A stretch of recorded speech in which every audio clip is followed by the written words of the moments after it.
Welcome back. You can see we got some toys on the table. We're going to go through some of the power pieces we have to help make our 1200 horsepower goal. So in the coming weeks, you're going to see us going through a lot more stuff on the truck, the buildup, getting all the parts on. We're going to be going over the engine. But I just want to give you guys a little bit of a sneak peek. It's always fun when you get parts in. So WCFab sent me over a few boxes, and I wanted to share them with you guys. So we're going to go through, start with the creme de la creme right here.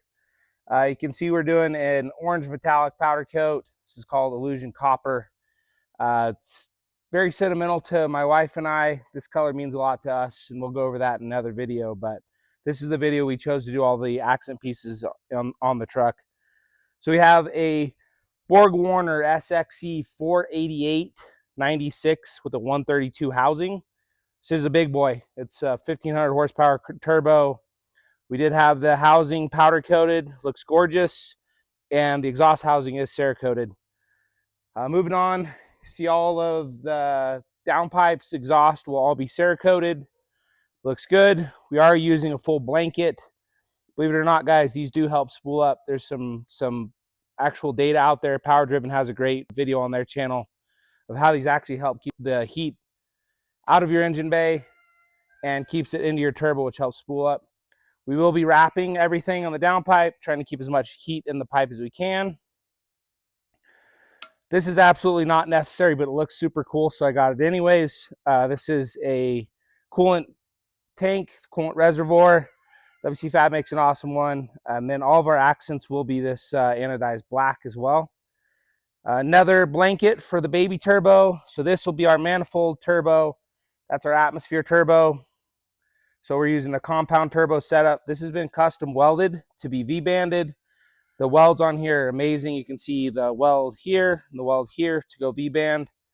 Again, Illusion Copper.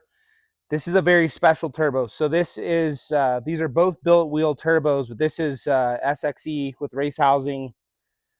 They told me that this wouldn't work, but I asked them really nicely and they made it work for me. So SXE 472 on the manifold. It's got an 87 exhaust and a 0.90 housing. That 0.90 may be a little small for a 1200 horsepower goal. We will see. I talked to the guys at BorgWarner, and they assured me that they're confident that it can flow enough with the new housing. We'll see. If we need to go up, we'll go up to like a 1.0 housing. Right now, I'm just trying to get some spool up and some drivability because this is a really big turbo to have on the manifold. We have all powder-coated clamps.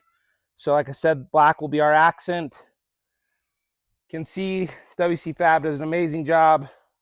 Super well built foot for our atmosphere turbo. Everything's V-banded. So you can see the V-bands have been welded onto everything. So this is our inner stage right here. New intake horn. And something we did special on this intake horn is it's actually Vangeaned. So this is a clamp that Vibrant does. It's called a Vangeaned clamp. So one of the things that you have happen all the time is when you start building really high levels of boost, we're talking this truck will probably see 100 pounds of boost or even more. When you're doing that, this boot tends to blow off. So when you add a clamp like this, it makes a physical connection. It cannot blow off. Doesn't matter how much you do. The amazing thing that WCFab does is they actually weld on flanges everywhere to allow for no boots in the system. So if you look, our interstage pipe is all hard mounted. It'll be V-banded everywhere we look. And they gave me these sexy powder-coated V-band clamps. Thank you, WCFab. So the way this works is in a compound turbo system, you have two ways to have twin turbos or dual turbos on a car. So you can have two small turbos that are both feeding, you know, they both get fed from exhaust separately and they twin feed into the intake. Diesels don't do that, or at least typically they don't do that. What diesels do is they compound the boost.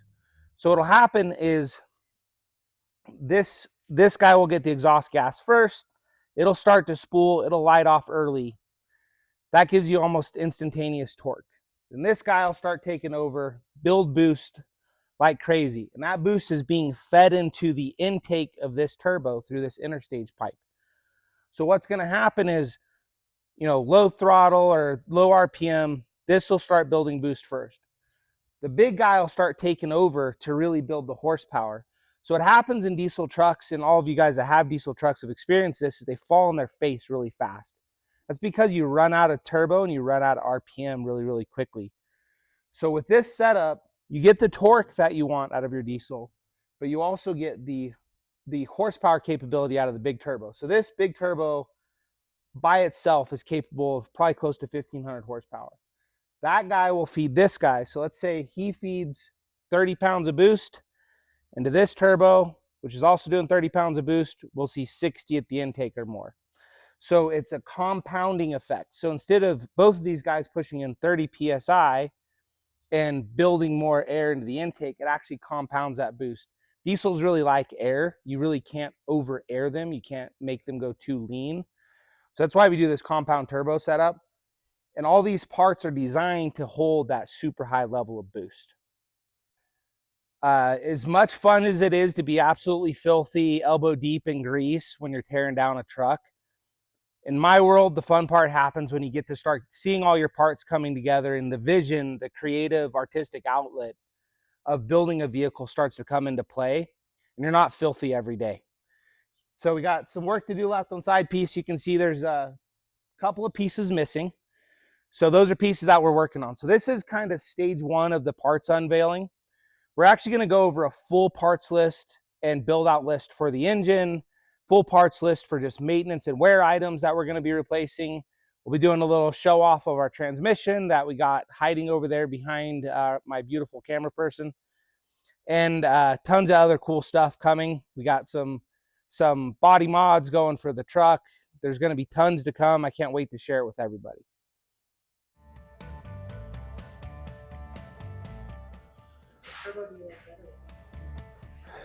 I'm fond of a big boy. Oh, more horse torques.